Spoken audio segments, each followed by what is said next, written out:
안녕하세요. 점성가이자 마법사 리시스입니다. 오늘은 마법사는 어떤 훈련을 해야 하는가, 어떻게 하면 마법사가 될 수 있는가에 대해서 이야기해 보도록 하겠습니다. 현대 마법을 기준으로 하면은 일단 현대 마법 기준에서 마법사들이 가장 중요하게 여기는 훈련은 물론 심상화입니다. 심상화. 영어로는 visualization이라고 하는데 이게 뭐냐? 즉 자신이 원하는 것을 상상으로 떠올리는 훈련입니다. 한때 론다 버니라고 하는 저자가 상상하면 간절히 원하고 상상하면 이루어진다는 시크릿이라는 책을 써서 엄청난 화제를 모은 적이 있는데, 사실 이 가르침은 고대 오컬트, 즉 마법의 가르침에 등장하는 것입니다. 그리고 코르넬리우스 아그리파의 오컬트 철학에 관하여 라는 책의 1권 65장에 보면은 페르시아의 철학자 이븐 시나는 상상력을 통해 낙타를 죽이는 것이 가능하다고 말했다고 합니다. 심지어 상상의 힘을 사용해서 유체 이탈을 할 수 있다라는 내용도 등장합니다. 물론 아그리파와 현대 마법사의 차이점 뭐냐면은, 아그리파는 상상의 힘이 별들의 힘과 결합될 때 더 강력한 효력을 낼 수 있다라고 이야기를 합니다.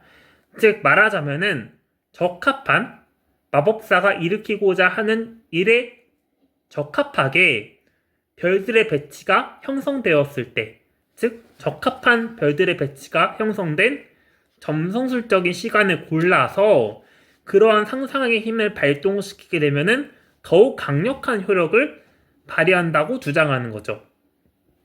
근데 현대 마법에서는 이러한 점성술적인 시간의 중요성은 계속해서 이제 잊혀져 가고 있는데, 이는 엘리파스 레비가 19세기 마법사 엘리파스 레비가 마법사의 의지를 강조하기 시작했고, 마법사의 의지가 그런 별들의 운행을 초월한다 라는 내용을 강조하기 시작하면서 생겨난 흐름이에요. 그러면서 생겨난 흐름이고, 이제 현대에는 이런 엘리파스 레비의 마법사의 의지, 마법사의 상상의 힘, 이런 것들을 중요시 여기기 때문에 별들의 배치를 점점점 고려를 안 하는 게 현대 마법의 추세라고 할 수가 있겠습니다. 그러면은 왜 심상화가 중요하고 심상화 훈련을 마법사가 해야 할까요? 라는 질문에 도달하게 되는데, 마법의 대전제는 진리의 세계, 영적인 세계가 진리의 세계인데, 영적인 세계의 변화가 물리적인 현실에 변화를 준다고 주장하고 있습니다. 그래서 영적인 차원에서 존재하는 명예, 화려함과 관련된 힘이 특정 인물에게 임하면은 그 영적인 차원에서 그 사람이 유명해졌기 때문에 물질적인 차원에서도 그 사람이 유명해진다 라는 그런 전제를 깔고 있는 거죠. 그래서 이런 영적인 차원의 세계는, 즉 진리의 세계가 영적인 세계인데, 영적인 세계에는 신의 구상, 신의 계획이 들어있는 관념적 세계예요. 신의 관념들, 신이 이 세상을 창조하기 위해서 생각하는 그 생각 덩어리들이 떠다니는 세계가 바로 이제 영적인 세계예요. 그래서 상징이나 어떤 이미지를 심상화하는 거는 신플라톤주의 철학에서 관점에서 보자면은 진리의 세계인 영적인 세계에 자신의 관념을 투사해서 영적인 차원을 변화시키는 행위라고 볼 수 있겠고, 신플라톤주의 철학을 따르면은 낮은 차원의 세계는 더 높은 차원의 세계에 복종하고 따라가기 때문에 그 마법사의 상상에 따라서 물리적인 차원이 변화를 이뤄서 현실에도 그 상상에 의해서 현실도 변화하게 된다라고 보는 것입니다. 그래서 심상화는 이데아의 세계인 영적인 차원을 변형시키기 위한 도구라고 할 수가 있고, 그래서 연애를 위해서 연애를 하는 상상을 하고, 부자가 되기 위해서 부자가 되는 상상을 하는 것이 마법적으로 전통적인 방식이긴 합니다. 그래서 사랑을 위해서는 아프로디테를 심상화하여 요청한 아프로디테, 사랑과 미의 여신 아프로디테를 상상해서 자신의 소망을 말하는 것도 이데아의 세계, 영적인 관념에 존재하는 신의 사랑의 측면, 로맨틱한 측면과 소통하고 연결되기 위한 방식인 거죠. 이래서 이제 마법사들이 심상화를 중요시 여기게 됩니다. 하지만 한편으로는 마법이라고 하는 것은 우주 전체에 존재하는 힘을 탐구한다는 점에서 심상화의 힘만을 쓰는 것은 큰 효력을 기대할 수 없긴 합니다. 어찌 보면 현대 마법의 흐름에서 심상화의 힘은 좀 과대평가된 겨냥성이 조금 있다고 봅니다. 중요하긴 하지만 과대평가된 부분이 있다고 보는 거예요, 저는. 예를 들어서 앞서서 아프로디테를 심상화하는 것, 사랑과 미의 여신인 아프로디테를 심상화하는 것을 말씀드렸지만 물리적으로 두 남녀가 서로 사랑해서 껴안고 있는 이미지 또한 사랑이라고 하는 관념을 그림으로 표현한 거죠. 그래서 이거는 보는 이로 하여금 사랑의 감정을 불러일으키고 이는 영적인 차원의 분위기를 변화시킨다는 거죠. 진리의 세계를 변화시킨다는 거죠. 그 사랑을 나누는 두 남녀의 그림이. 그래서 그 그림을 소지한 자의 운명을 이제 연애운에 유리하게끔 변형시킬 수가 있다라는 거죠. 이는 약간 좀 자연 마법에 가까운 개념이죠. 이거는 심사화의 힘을 빌리지 않고도 발생할 수 있는 마법적 효력의 예시입니다. 그러니까 굳이 심상화가 늘 이제 필요하지 않다는 거죠. 심상화는 강력한 힘이고 마법사가 반드시 훈련해야 할 힘이지만 마법적인 효력을 내기 위해서 반드시 필수적인 아이템은 아닙니다. 그래서 알리스터 크로울리라는 대마법사죠. 위대한 마법사인데 알리스터 크로울리가 내린 마법에 대한 정의, 의지에 따라서 현실을 변화시키는 기회자 예술이 마법이라는 정의는 마법 전체를 정의하기에는 조금 이제 모자랍니다. 그게 제 생각입니다.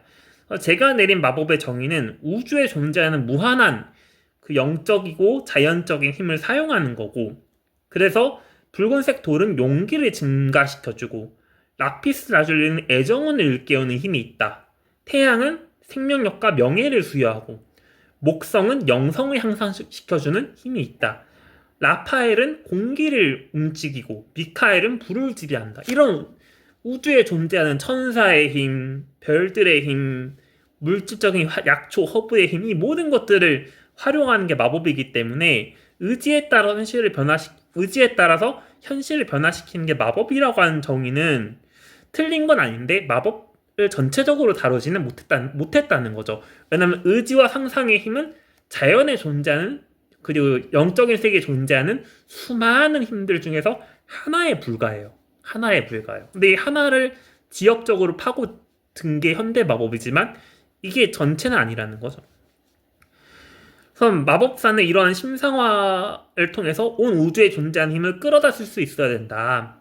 즉 이제 영적인 차원의 신의 차원에 존재하는 신의 여러 가지 힘을 끌어다 써야 된다는 거죠. 근데 신이 존재하는 영적인 차원은 관념, 생각의 그런 이제 차원이기 때문에 예를 들어서 신의 세계에 존재하는 사랑의 힘을 불러일으키고 싶다면은 상징을 사용하는 거죠. 상징은 이제 관념의 표현이니까. 그래서 두 남녀가 서로 껴안고 있는 장면을 상상한다든지, 그래서 불화를 일으키기 위해서는 불화를 일으키고자 하는 대상들이 서로 싸우고 있는 장면, 불화를 일으키고자 하는 대상들이 서로 싸우고 있는 이미지를 상상한다든지 해가지고 그래서 이제 그런 식으로 상상의 힘으로 영적인 자원을 변화시킨다는 거죠.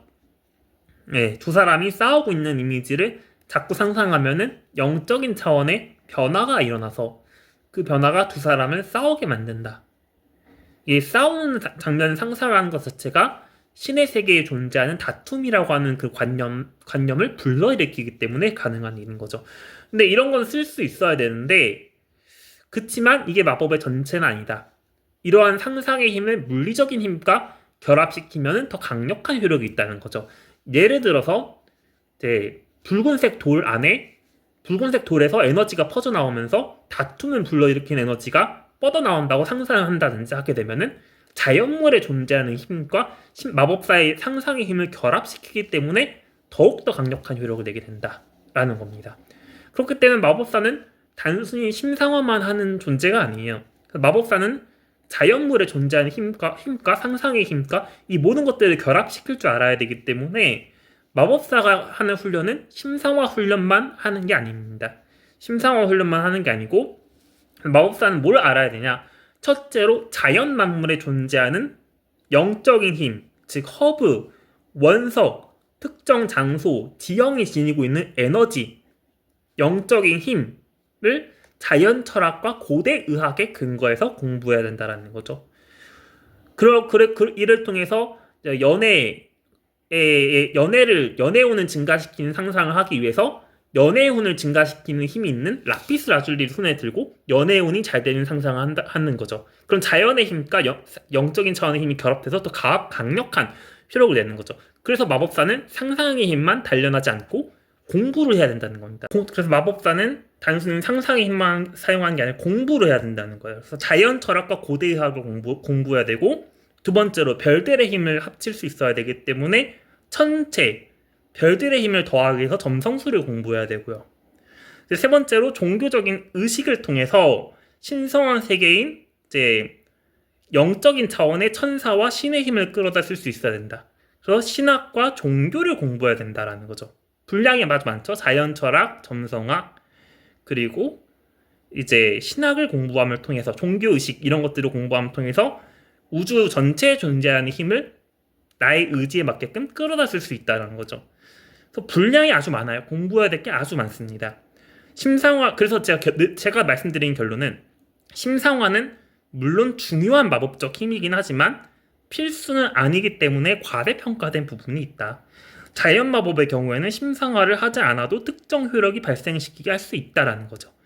그래서 자연 마법, 심상화, 천체 마법, 심성 마법 한 대 엮어서 있을 때, 한 대 엮어서 합칠 수 있을 때 진정으로 강력한 마법을 할 수 있고, 이것이 제가 지향하는 바이다라는 겁니다. 오늘은 마법사가 뭘 공부해야 되는지에 대해서 논해봤습니다. 감사합니다.